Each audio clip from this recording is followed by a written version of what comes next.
Bueno, vamos a ser justos con el horario. Quiero ser justos con los que son muy puntuales. Quiero cederle la palabra a Adrián Rabier, nuestro director de la maestría en Economía y Ciencias Políticas. Le doy la bienvenida a Ricardo Rojas, a Andrea Rondón. La verdad que es un gusto que nos puedan acompañar en esta presentación. Simplemente saludarlos a todos los que se van sumando y bienvenidos a todos y aprovechen de esta presentación. En el medio se está sumando gente, así que bueno, voy saludando a todos. Adrián, todo tuyo. Muchas gracias. Bueno, muchas gracias, Sebastián. Bueno, es un placer volver a presentar un libro de Ricardo Rojas. Hace muy poquito, unos pocos días, habíamos presentado otro libro de Ricardo, la verdad que está muy, muy productivo. Para los que no lo conocen, Ricardo es abogado, fue juez penal de la Nación, ha dictado cursos de variados temas, de análisis económico del derecho, por ejemplo, en la Universidad de Buenos Aires, ha dictado cursos para jueces también, siempre de Law and Economics, que es uno de los temas de especialidad, de su especialidad. En nuestra maestría en Economía y Ciencias Políticas, Ricardo es profesor de la materia Teoría Social. Y bueno, hoy nos toca este tema sobre la propiedad, una visión multidisciplinaria e integradora. Bueno, que es un tema muy importante. Para mí, como economista, siempre cuento que los economistas damos por hecho que hay propiedad privada, que se respetan los derechos de propiedad, y por supuesto este es un supuesto enorme, ¿no? Que no siempre se cumple en la economía y a partir de ahí se abren un montón de debates institucionales a los que a veces le damos poca importancia. Por supuesto que en SEADE este tema del derecho, este tema del respeto por los derechos de propiedad es muy importante. En nuestros programas es un punto de partida discutir estas cuestiones institucionales y sin duda Ricardo es uno de los especialistas que tenemos en esta área. Hoy nos acompaña también Andrea Rondón, desde Venezuela, que es abogada, que es doctora en Derecho, que es profesora de la UCAB y miembro del Comité Académico de CEDICE Libertad. Y bueno, también nos va a acompañar Andrea, que va a hacer algunas preguntas y comentarios en torno al libro. Y bueno, es un placer, por supuesto, tenerla con nosotros en esta presentación. Así que le cedo la palabra a Andrea. Y bueno, la idea es tener un diálogo más o menos hasta las 7 menos 10, 7 menos cuarto, porque ya a las 19 horas arrancan las clases aquí para nosotros. Incluso Ricardo arranca hoy su propio curso, así que va a ser más o menos una actividad de 1 hora y cuarto para presentar el libro, y también aprovecho para introducir un programa que después seguramente Ricardo nos va a contar.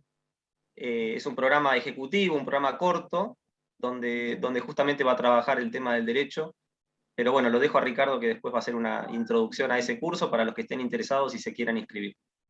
Bueno, Andrea, te cedo la palabra. Gracias, Adrián.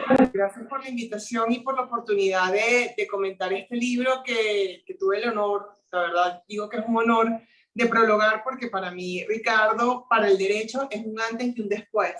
Es una aproximación profunda y filosófica al derecho, pero desde un punto de vista liberal. Y digamos que eso no siempre se ve, y si los que están aquí y que nos acompañan, algunos son estudiantes de derecho o abogados, se darán cuenta que una aproximación liberal al derecho es muy poco común.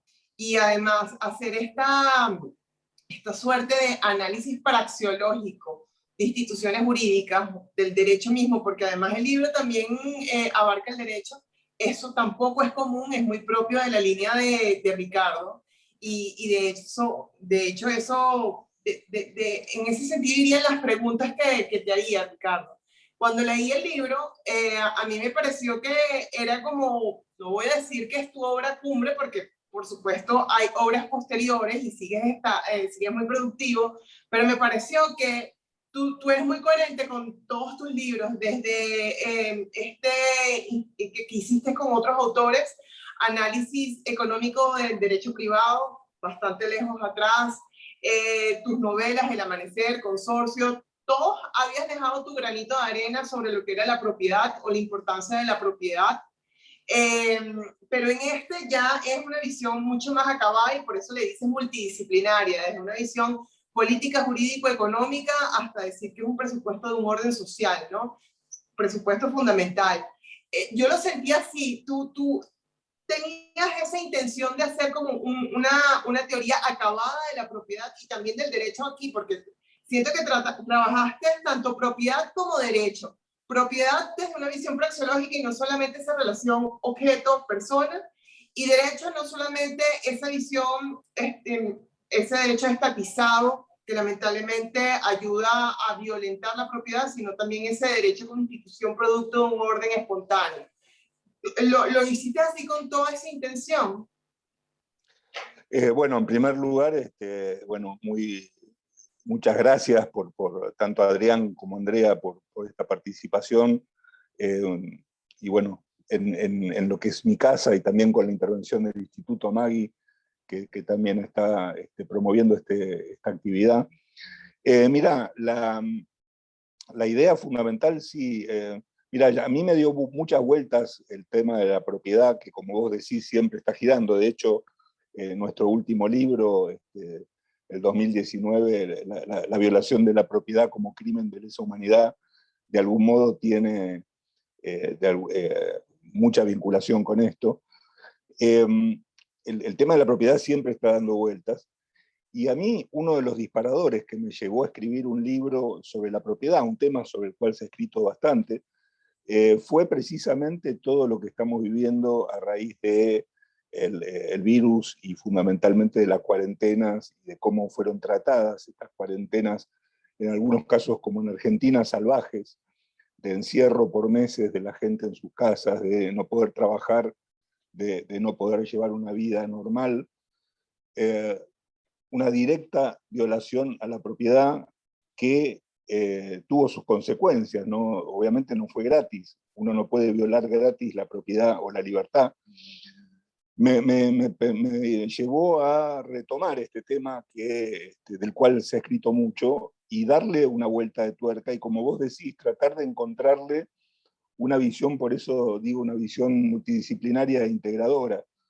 Multidisciplinaria porque parto de la praxeología, como en casi todo lo que estoy escribiendo últimamente.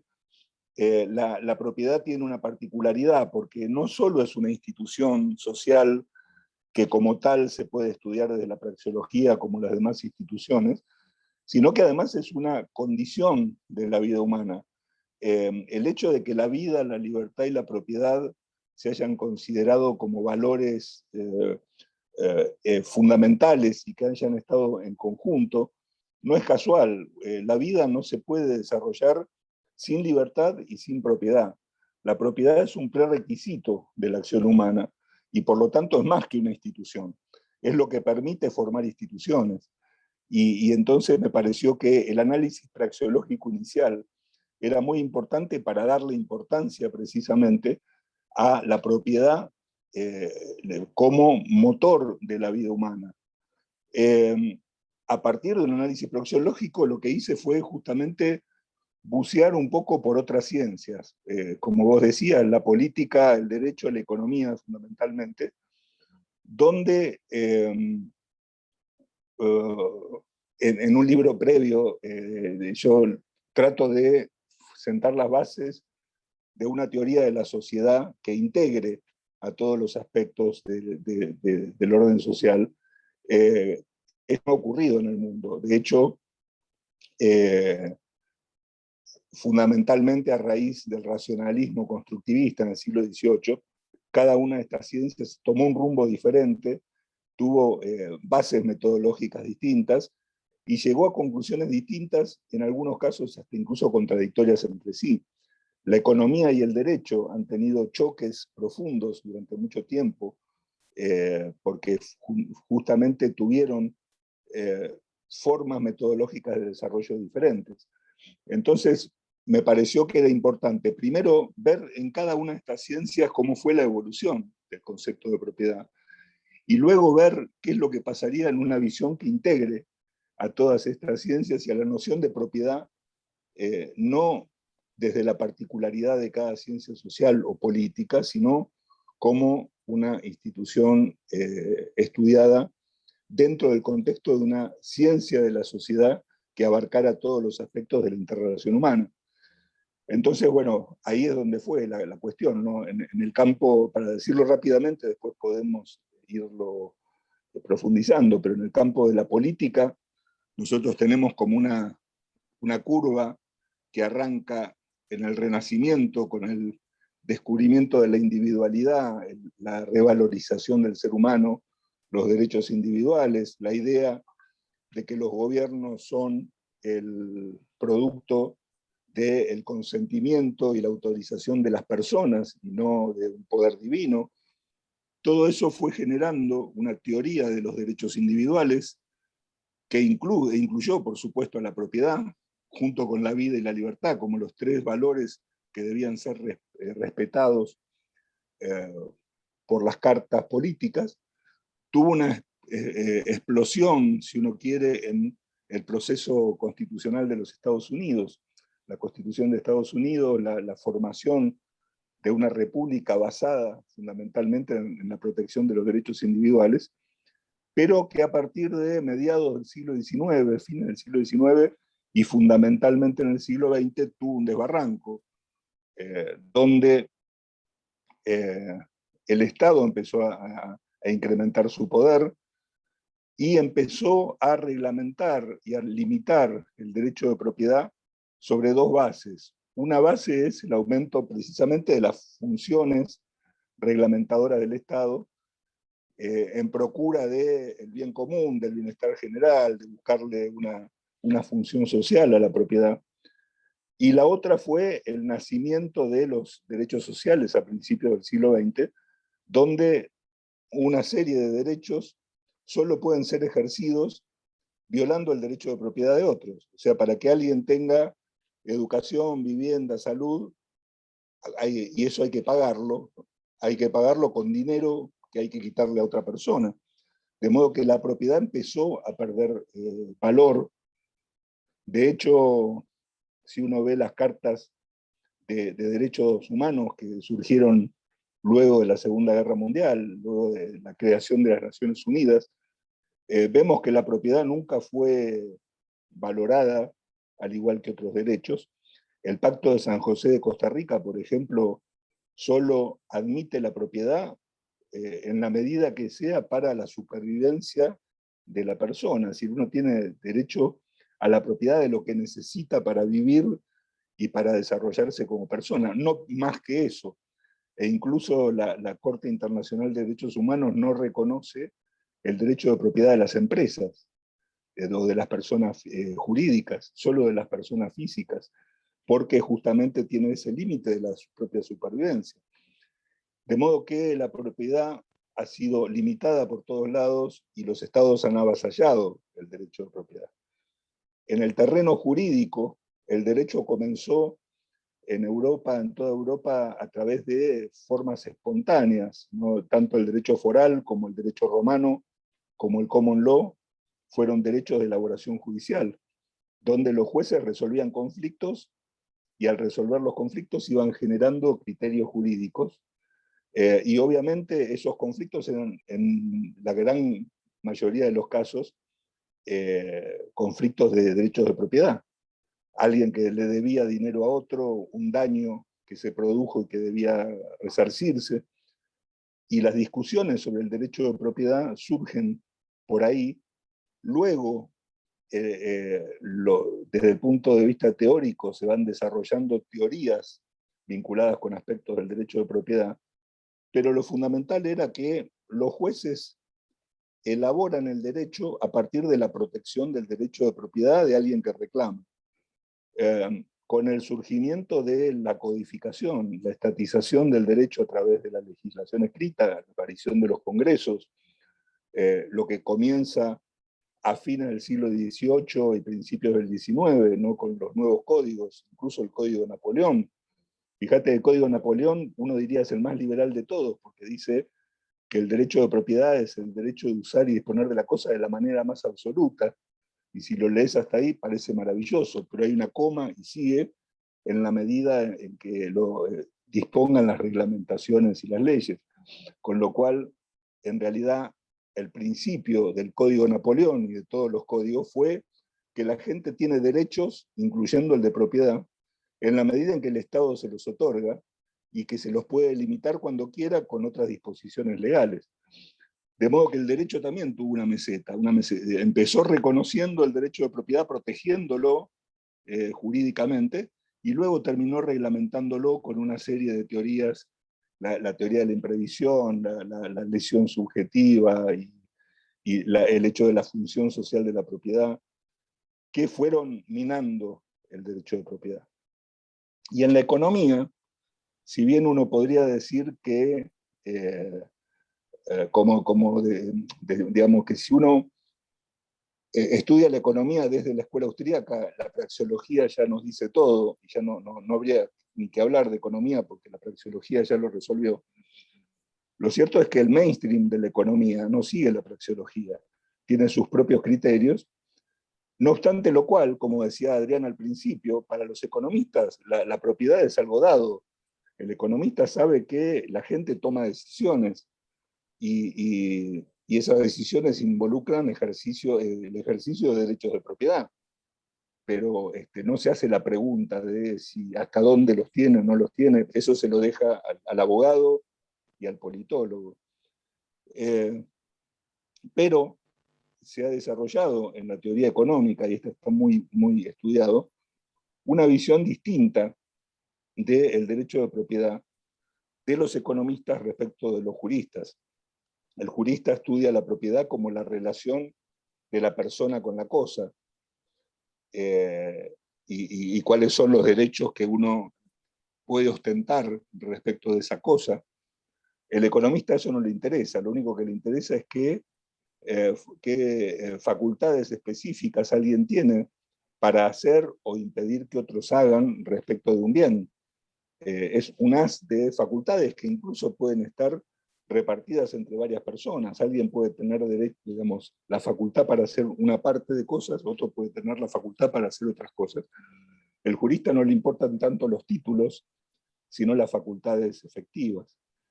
Pero también, justamente la estatización de la sociedad, la estatización del derecho también llegó a la economía. Y la visión de la política económica o de la economía política le dio un rol, o intentó darle un rol al Estado dentro de la regulación económica, que generó una serie de distorsiones en el proceso económico que también los trato de desarrollar en el libro. Hago un punto respecto de la imposibilidad de cálculo económico cuando no se respetan los derechos de propiedad, algo que trabajaron tanto Mises como Hayek en su momento. Y al final, en el último capítulo, que son conclusiones, trato de extraer justamente como conclusiones, primero que obviamente la propiedad es esencial para la supervivencia humana. Sin propiedad el ser humano no puede vivir. En segundo lugar, que la propiedad debería ser estudiada desde un aspecto multidisciplinario, un aspecto integrador de todos los distintos aspectos que integran el estudio de la sociedad, y no encapsulado en distintas ciencias que además son contradictorias entre sí. En tercer lugar, que el respeto de la propiedad permite el mejor desarrollo del orden social. La sociedad crece a través de las relaciones que se generan gracias al respeto de la propiedad. Y en último lugar, que justamente el avasallamiento de la propiedad o la imposibilidad de ejercer la propiedad conduce al retraso y a la pobreza. Esas 4 conclusiones las trato de desarrollar en la última parte del libro. Sabes que, bueno, el título y la columna central, vertebral del libro es sobre la propiedad, pero de allí se desprenden distintos temas que por lo menos a mí me llamó mucho la atención, o siempre me ha llamado la atención tu punto de vista, porque yo como abogado me siento un poco dolida, pero no te quito la razón. Tú siempre has descrito o siempre has sido muy crítico del derecho en general, no solamente del derecho en América Latina o del derecho continental, pero sino del derecho en general, y que he tenido un poco, o que no se ha desarrollado tanto como, por ejemplo, la economía, a pesar de que quien tiene más, quien es más antiguo es el derecho, ¿no? Y yo siempre recuerdo ese ejemplo tuyo que dice algo así como que mientras el jurista se preocupa por ver qué es lo que permite la regulación, que casi que es como una mala interpretación del principio de legalidad extendido a todos los ámbitos, y olvidarse del principio de la autonomía de la voluntad de las partes, el economista se preocupa por un análisis costo-beneficio. Bueno, si vulnero la regulación, esta es la multa. Bueno, costo-beneficio, simple y llanamente, es un tema de eficiencia, en última instancia lo que voy a atender. Esto también se desprende en el libro, ¿no? Cuando hablas o denuncias la estatización del derecho, que en esa visión jurídica de la propiedad, pues lamentablemente el derecho ha sido como el instrumento de la herramienta del poder en última instancia para limitar la propiedad y desnaturalizarla. ¿A qué se debe esta diferencia entre el derecho y la economía? ¿O cómo, por qué además también los abogados pensamos de un modo tan distinto al economista, cuando en última instancia podría pensarse en una única ciencia social, tan solo que con sus peculiaridades, que también lo has dicho en otras oportunidades? Bueno, por un lado, sí, quien decía que, digamos, tanto Mises como Hayek decían que la economía era la ciencia social más nueva, porque en realidad uno podría decir que la economía recién nace como ciencia de estudio serio, con las discusiones de los marginalistas allá por 1870. Antes de eso, bueno, obviamente Adam Smith escribió un gran tratado, pero eso no era tanto economía, sino economía política, que es otra cosa, si bien hay muchos autores que esbozaron principios como los escolásticos, la teoría del valor, o Adam Smith, la teoría de los precios, lo cierto es que la economía empieza a estudiarse bastante después que otras áreas. Pero lo que dice Mises es que tuvo un desarrollo teórico muy importante, teniendo en cuenta la praxeología, porque para Mises el estudio de la economía parte de la praxeología, y como se había desarrollado este estudio de la praxeología, está bien, lo había desarrollado él, muchos de los otros economistas no le llevaban el apunte, pero había un estudio desarrollado de la praxeología, eso le permitía darle a la economía un carácter científico más acabado.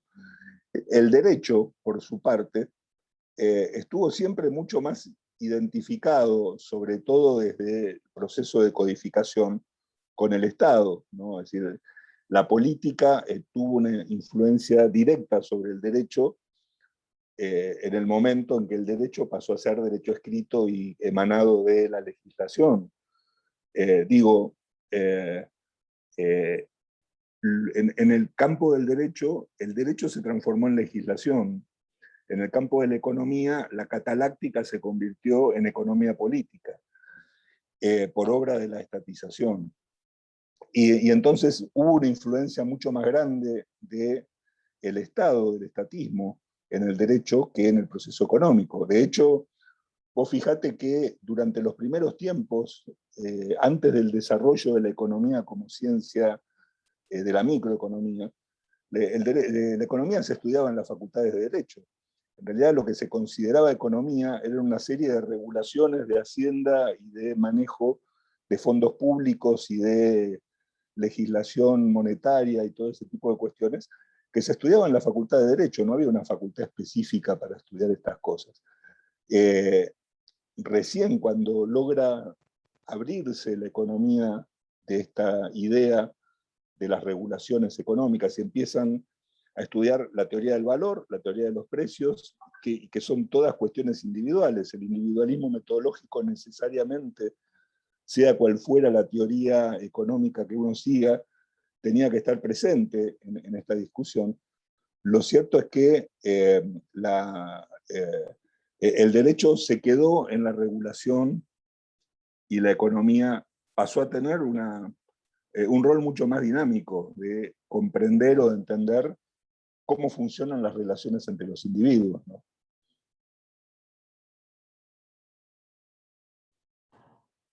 ¿Sabes qué? Otra cosa, bueno, sí, por eso se ve la diferencia entre derecho y economía y lamentablemente se repiten los errores, ¿no? Algo que me llamó la atención, bueno, tú siempre escribes estos libros con vocación universal, es decir, no solamente pensando en los problemas de Argentina o Peronia, como muchos dicen en señalar, bueno, o solamente en los problemas de América Latina. Me parece que estás haciendo teoría general del derecho, sí, en este caso, sobre la propiedad, y la vocación es universal, abarca, es algo así como que podemos escribir un tweet. En el momento en que lea este libro, sus premisas son válidas. No importa cuándo lo lea, van a seguir siendo válidas, ¿no? Con lo cual puede ser bastante pesimista también la aproximación o el punto de vista.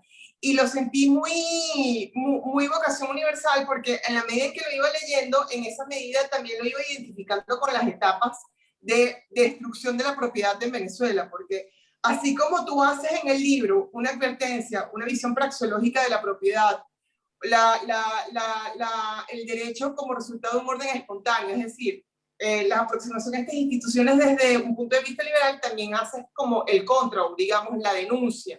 La propiedad estatizada, el derecho estatizado, y por lo menos en el caso de Venezuela, en los últimos 20 años y también antes, pero sobre todo en los últimos 20 años, yo veía como una correspondencia de cada una de esas visiones política, jurídica, económica, que tú señalas en el libro con relación a Venezuela.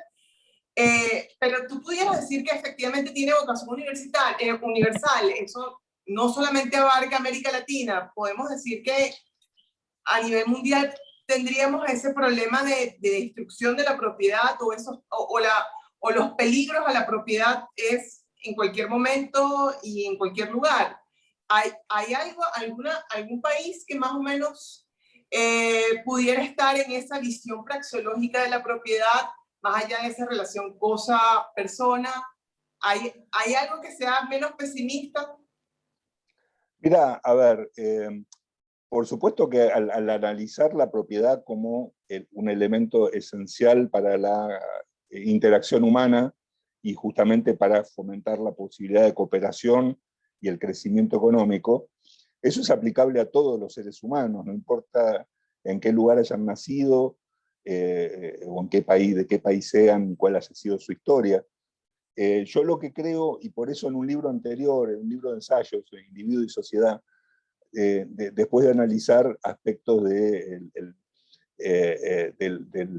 orden social en varias áreas, hago un último ensayo sobre la política y yo concluyo directamente que la ciencia política está directamente opuesta a la ciencia social. Hay un divorcio ahí porque en realidad la ciencia política es la ciencia del uso de la fuerza.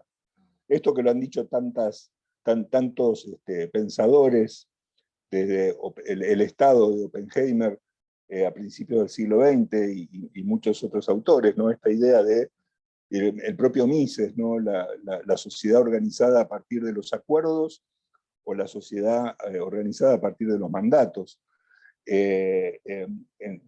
Si vos dejaras en libertad a las personas en cualquier parte del mundo que vos quieras, necesariamente en algún momento van a tener que empezar a negociar y necesariamente en algún momento van a buscar su propio beneficio y necesariamente se van a dar cuenta que cooperando con otros y contratando con otros pueden obtener ventajas y vivir mejor.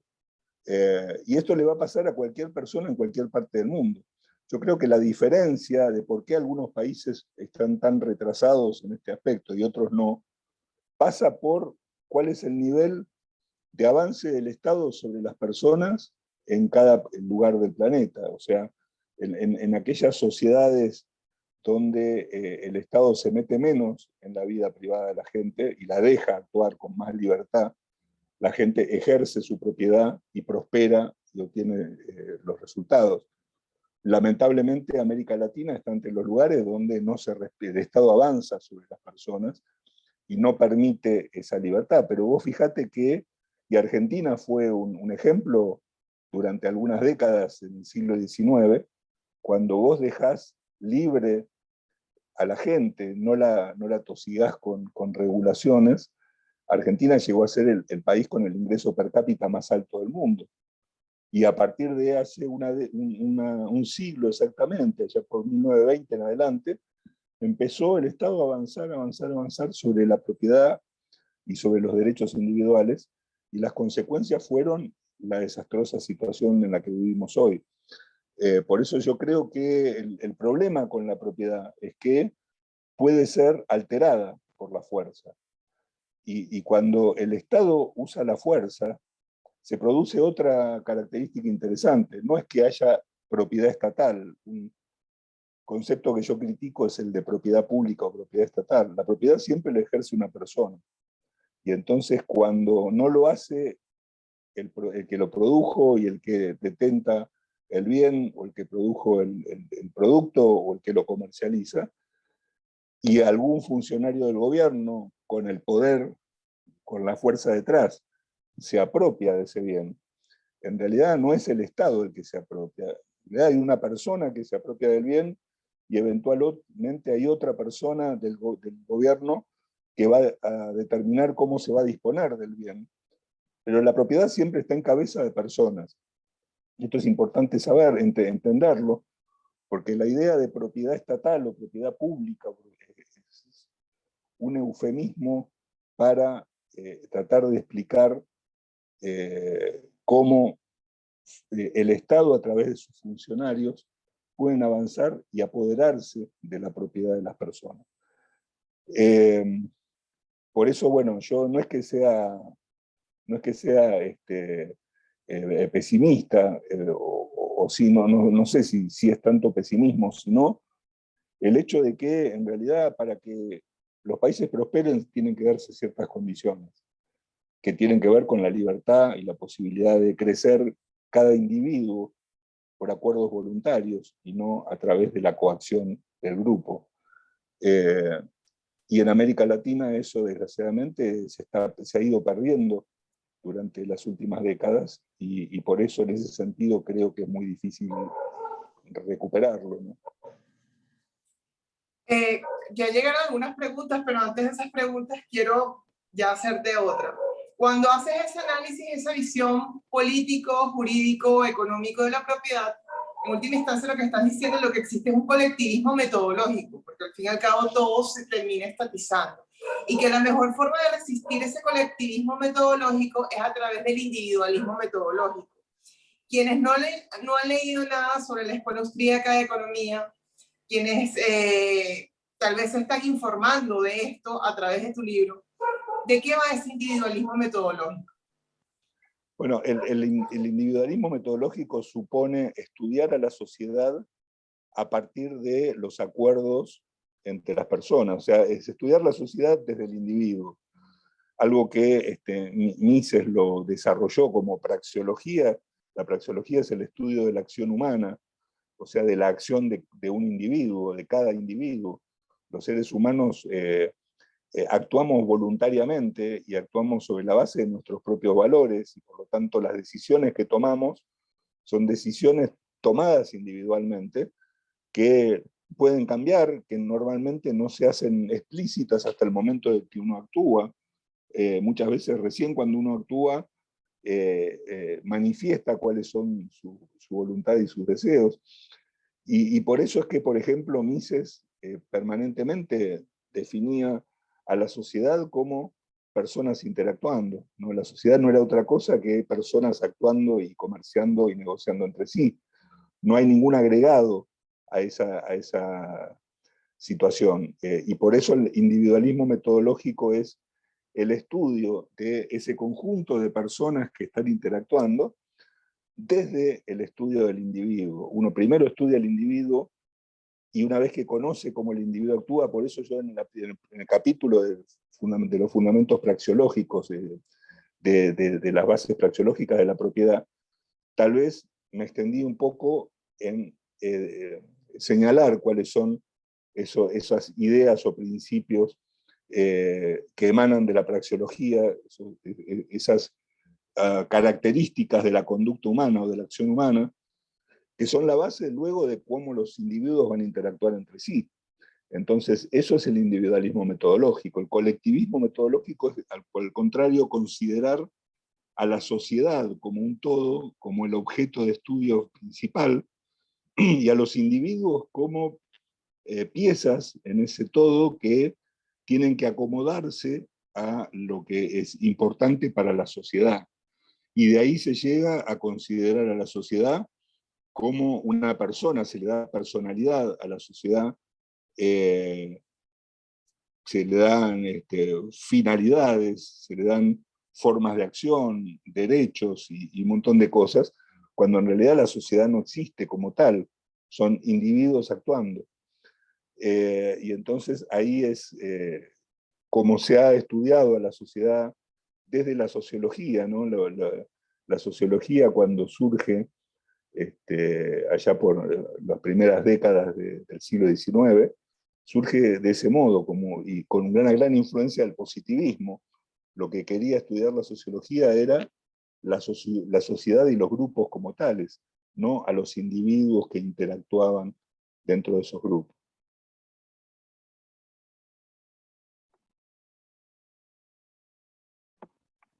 Bien, gracias Ricardo, gracias Andrea. Creo que Andrea se nos cayó en un momento. Pero bueno, aprovecho a pasar a una de las preguntas. Ahí está Andrea. Sí, se cayó obviamente porque, bueno, es Venezuela, o sea, y el fin de semana se fue la luz y el internet aquí es un desastre. Sí. Pero ya ibas a adelantar una de las preguntas que me parece interesante y que quien hizo la pregunta posiblemente no conoce el libro de Ricardo sobre las contradicciones del derecho penal. Esta persona preguntaba si es posible un sistema judicial privado, si ese sistema judicial privado puede alcanzar imparcialidad, puede ser imparcial, y si puedes incluso pensarlo a nivel, a escala mundial. A ver, un sistema judicial privado no solo es posible, sino que es plausible, ¿no? Es recomendable. Cuando uno se pregunta si un sistema judicial privado puede tener imparcialidad, pareciera estar presumiendo que un sistema judicial estatal la tiene. Yo estuve 43 años en el Poder Judicial en Argentina y te puedo asegurar que el hecho de que el Poder Judicial, porque sea del Estado, va a ser imparcial, en realidad es un mito. O sea, puede ser tan parcial o imparcial cualquier sistema.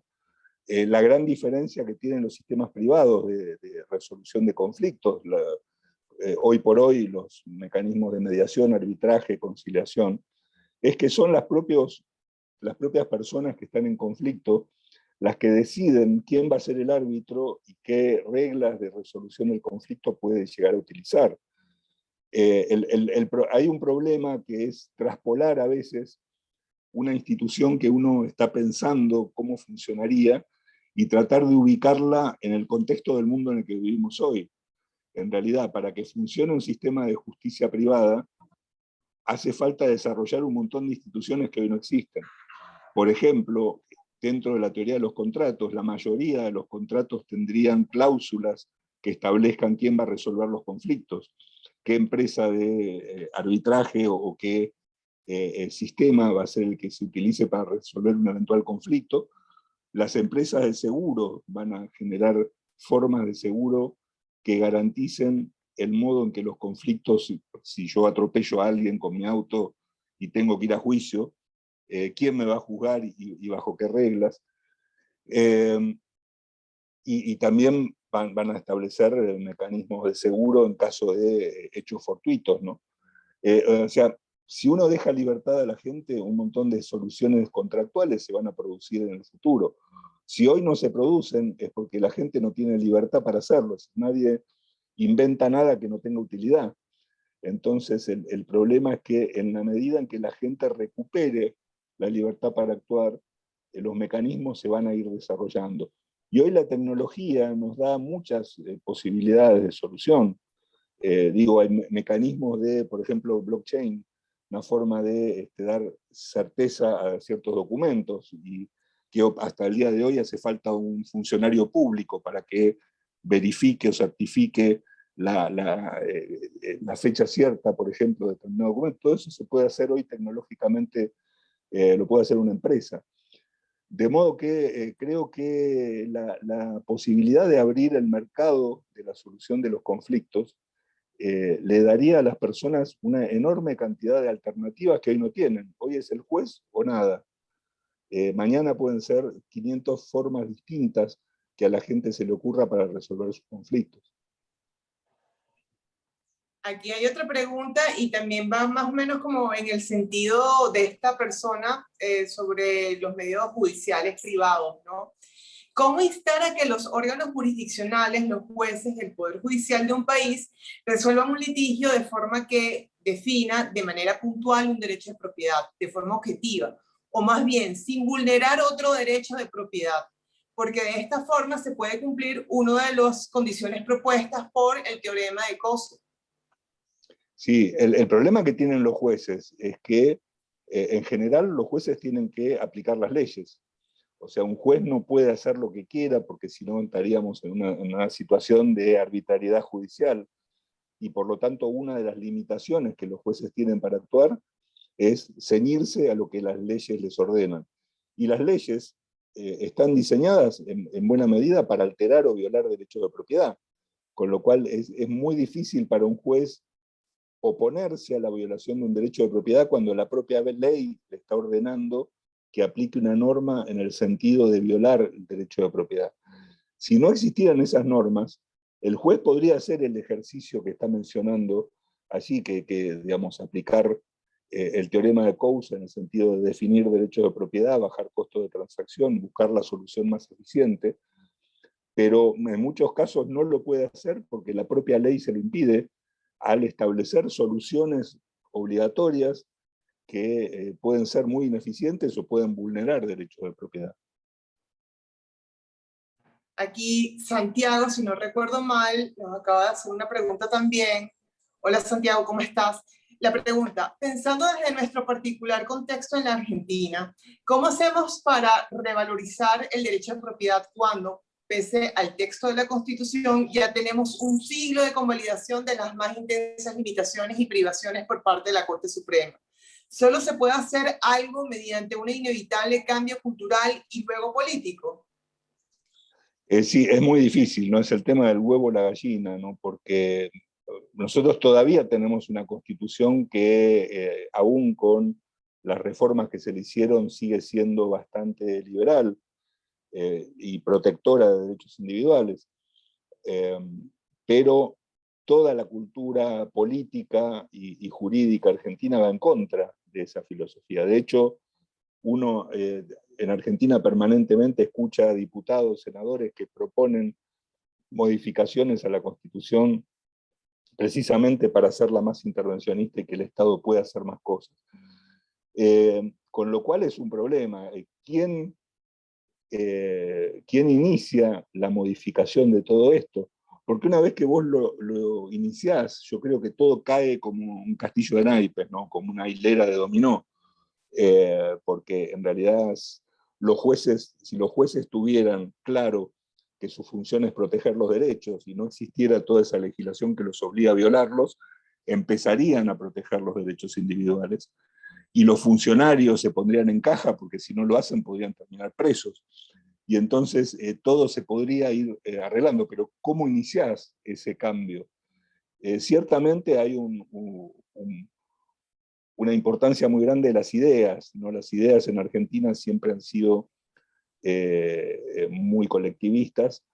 Hoy por hoy mucha gente tiene el entusiasmo de que, digamos, con los resultados últimos de las PASO, ya la palabra liberal por lo pronto ya se escucha sin que la gente se burle del que dice que es liberal, y ya uno puede decir que es liberal y ya no lo toman como una burla. Y eso ya es un paso. Ahora hay que mostrar cómo un sistema de libertades puede funcionar.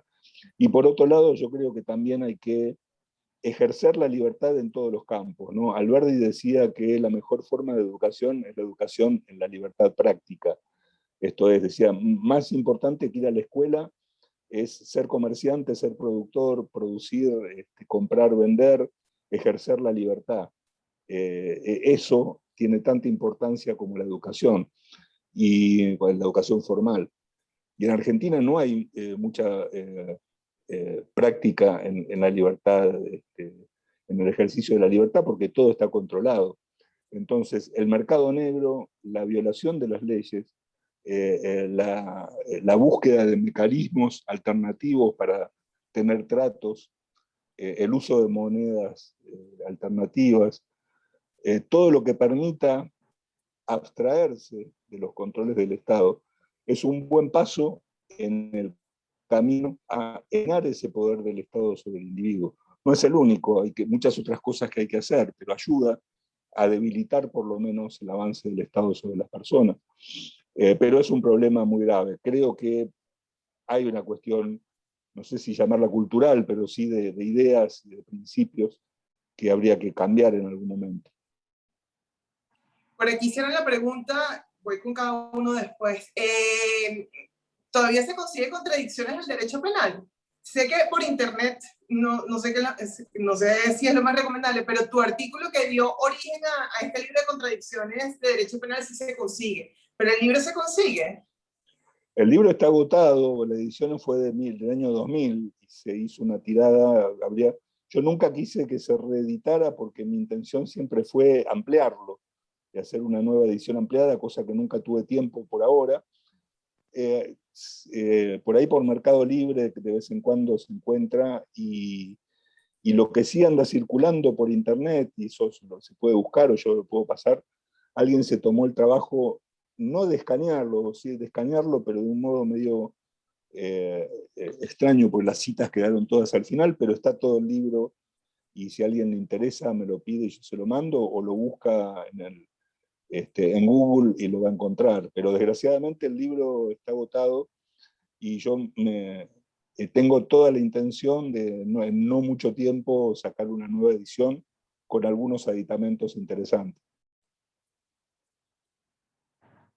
Lo recomiendo enormemente porque mis estudiantes del doctorado quedaron con una visión completamente distinta del derecho y sobre todo del derecho penal a través ni siquiera del libro, sino del artículo que dio origen. Adrián hace una pregunta que no es directamente del libro, pero bueno, conociendo el contexto ahorita que tiene Argentina, quiere conocer tu opinión, Ricardo, sobre este tema, ¿no? Tras la elección del domingo y particularmente con la noticia de hoy de la renuncia de los ministros y las presiones internas del oficialismo sobre el presidente, ¿qué opinas del contexto de la situación coyuntural de Argentina ahorita? Bueno, como no podía ser de otro modo, Argentina navega siempre dentro de situaciones esquizofrénicas y locas. Tenemos un país donde hay un presidente que está tecleando, ¿no? Que está más para un congreso de psicólogos y psiquiatras, ¿no? Porque terminaron las elecciones y salió a hacer un discurso pidiéndole a la gente que lo dejen terminar sus 2 años de mandato. Y uno no sabe a quién le está pidiendo, porque él es presidente.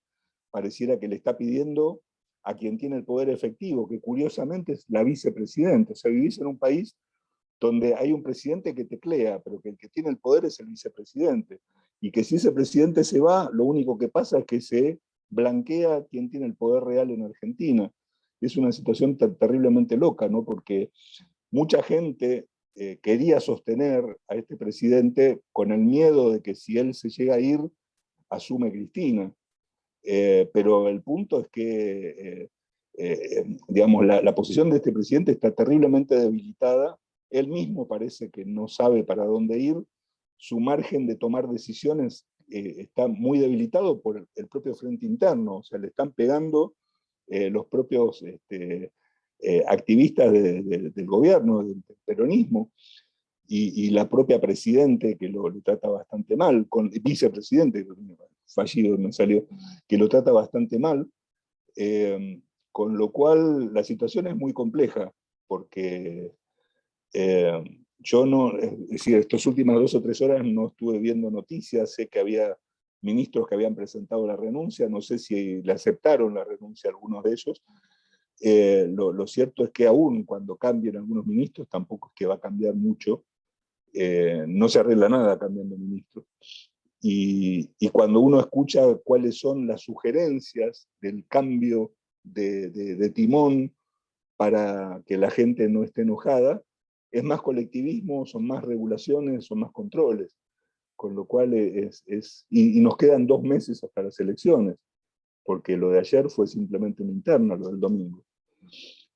Así que yo lo veo muy complicado, como siempre, ¿no? Las elecciones son muy traumáticas en Argentina. De verdad lo siento. No se diferencia mucho de aquí y de verdad lo siento porque, bueno, saben la situación del contexto venezolano. Déjame ver si no se me escapó alguna pregunta. Ajá, aquí hay otra pregunta. ¿Qué opina de la visión de Andrés Rosler acerca de los liberales, acerca de que los liberales deberían abrazar el enfoque positivista del derecho?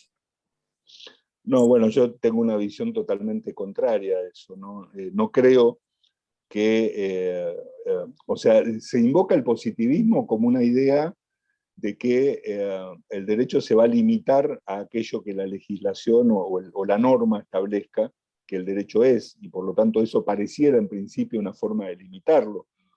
Pero en la medida en que esa norma sea sancionada por asambleas políticas que no tienen demasiados límites en cuanto a la forma de elaborar las normas y se guían por criterios políticos para elaborar el derecho, en definitiva a mí me parece que es una forma muy peligrosa. De hecho, yo les recomiendo a los que tienen esa visión que lean el libro de Bruno Leoni, La libertad y la ley, donde Leoni explica excelentemente por qué los sistemas de derecho legislativo tienden a ser mucho más peligrosos y menos certeros desde el punto de vista jurídico que los sistemas donde el derecho evoluciona lentamente a partir de decisiones judiciales.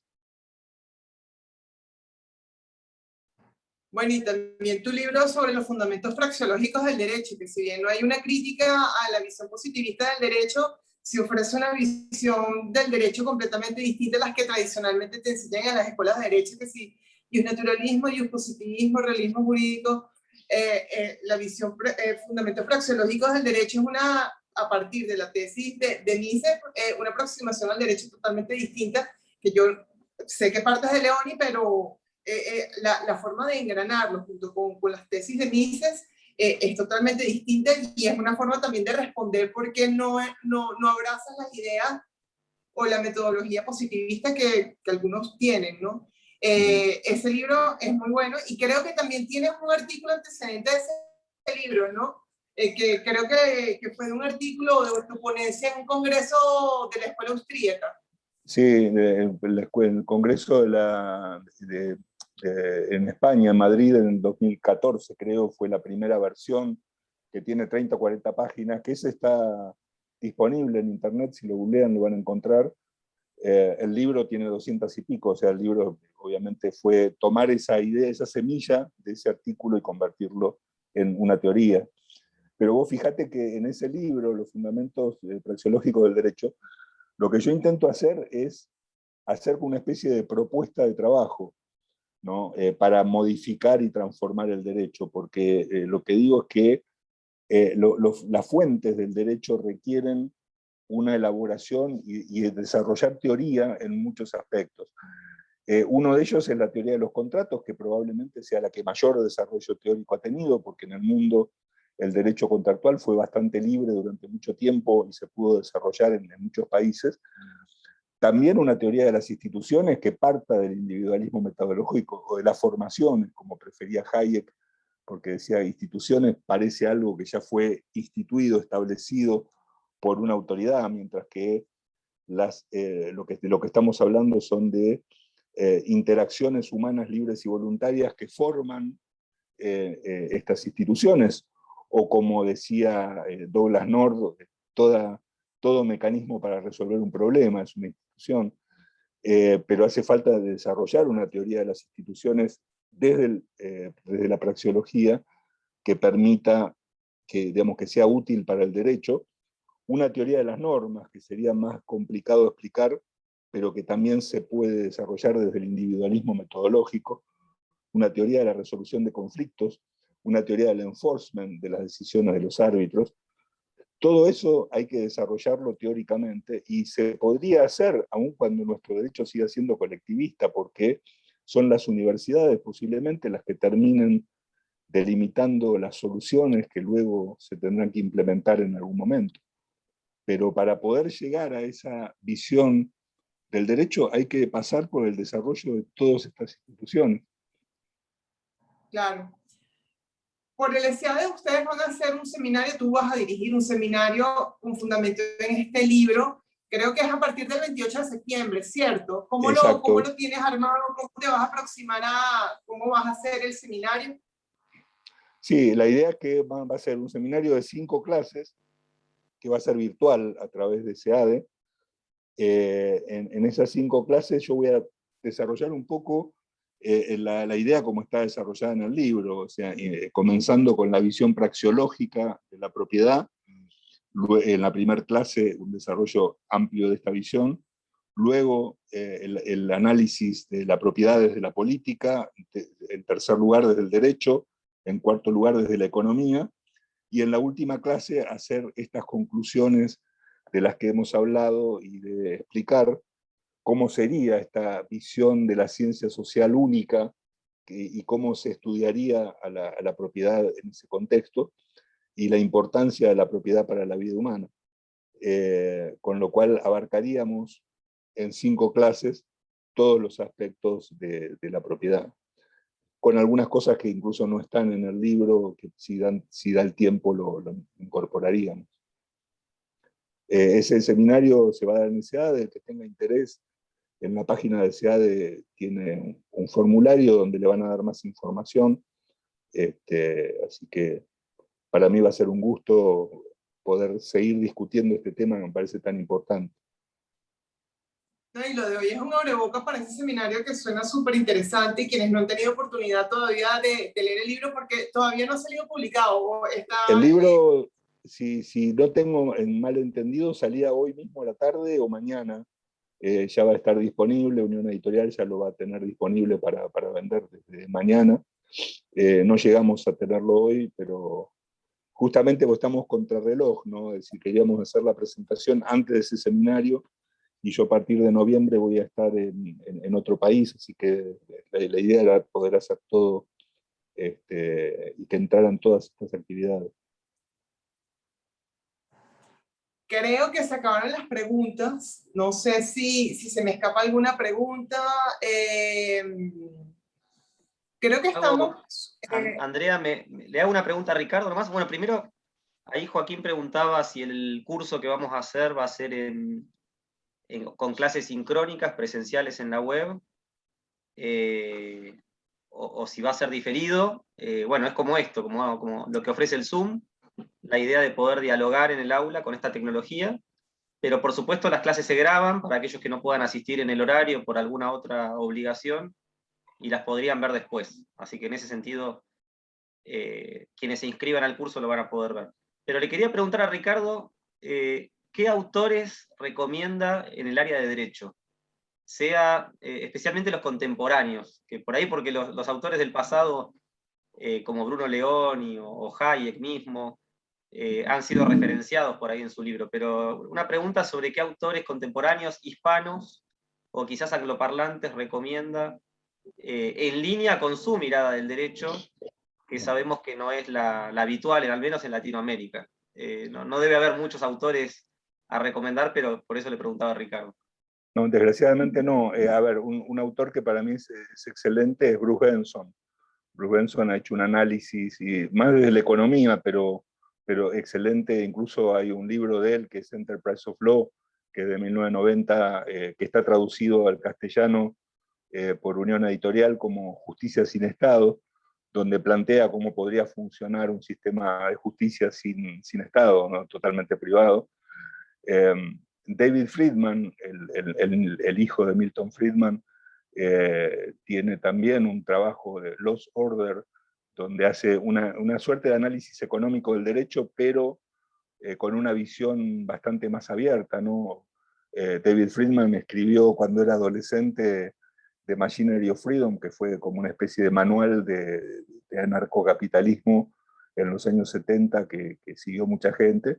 Hoy ya tiene una visión mucho más profesional que es un poco mi problema cuando discuto estos temas, ¿no? Porque la gente querría que yo fuera más anarquista y más, más agresivo en la defensa de estas ideas. Y yo creo que la mejor aporte que yo puedo dar es tratar de ser lo más científico posible, porque lo que necesitan las ideas es ciencia, no es declamación. Entonces, declamar es fácil.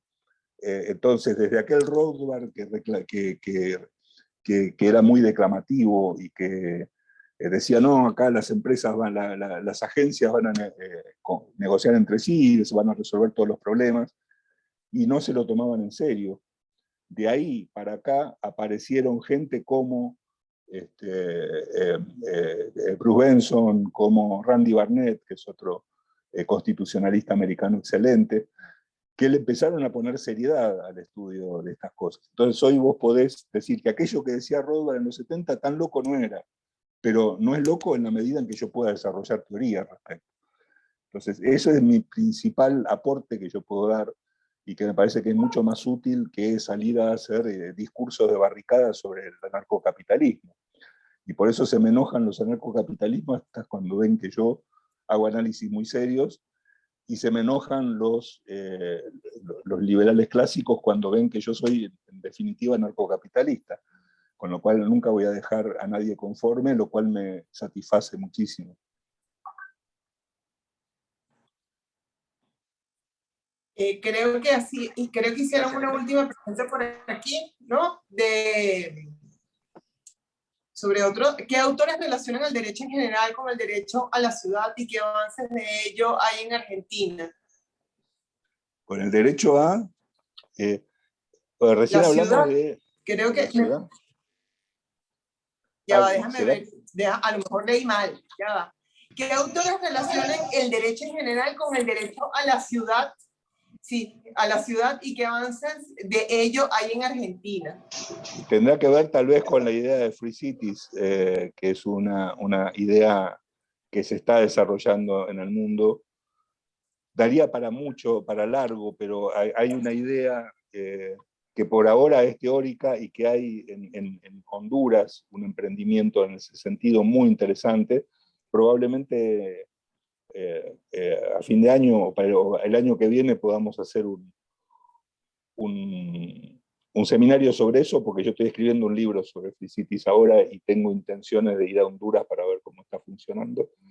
La idea es que se logre a través de alguna reforma constitucional y legislativa la posibilidad de que ciertas áreas de algún país se pueda vencer el principio de soberanía y permitir que en esas áreas haya una organización más libre, con normas establecidas en forma libre, con sistemas de resolución de conflictos o de justicia que sea libre y organizado por ellos mismos, usando la moneda que quieran usar.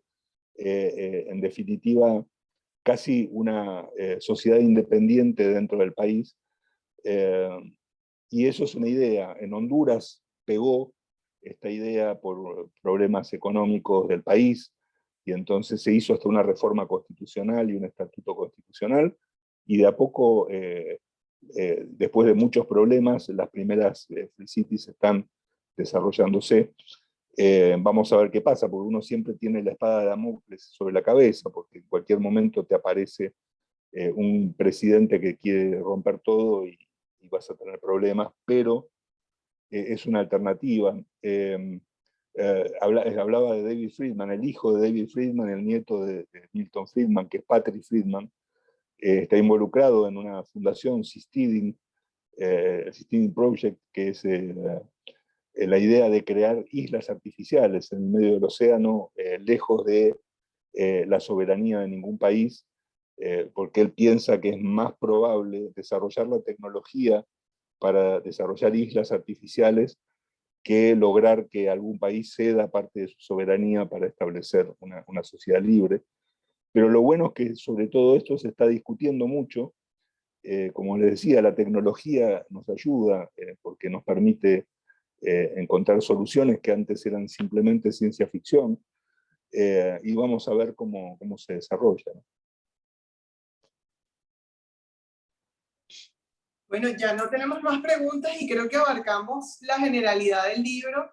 Y bueno, si no se interesaron después de esta charla que tocamos casi todos los capítulos del libro y libros anteriores de Ricardo vinculados con este libro, yo no sé cómo no se pueden interesar más por este seminario. Adrián. Bueno, muchas gracias, Andrea. Ahí les dejo el link a los que estén interesados en conseguir información sobre este programa, que inicia el 28 de septiembre. Van a ver que a la derecha hay un lugar para escribir y bueno, recibirán información en el correo electrónico. Y bueno, le damos a Ricardo el cierre con alguna reflexión y alguna invitación al programa que continúa. Y gracias a todos por asistir. Bueno, muchas gracias Andrea, en primer lugar, por el hermoso prólogo que escribiste y por la participación de hoy. Gracias Adrián, bueno, SEADE siempre ha sido mi casa desde hace mucho tiempo, y nada, simplemente creo que la propiedad como institución y como facultad humana es esencial. La lucha por la vida no tiene mucho sentido si no incluye la lucha por la libertad y la propiedad. Y por eso es que siendo tan vapuleado la propiedad desde hace un siglo a esta parte, por las legislaciones, por los políticos, por las ciencias políticas y sociales, hace falta que se defienda un verdadero concepto de propiedad, y un poco la intención mía es empezar, por lo menos en este libro, a sentar las bases de una teoría praxeológica de la propiedad que nos ayude a avanzar en este sentido. Así que bueno, muy agradecido nuevamente, y ojalá los que nos podamos ver con quienes quieran en el seminario y seguir discutiendo estos temas. Bueno, muchas gracias a todos y nos vemos seguramente en la próxima actividad. Buenas tardes. Muchas gracias. Gracias. Ya.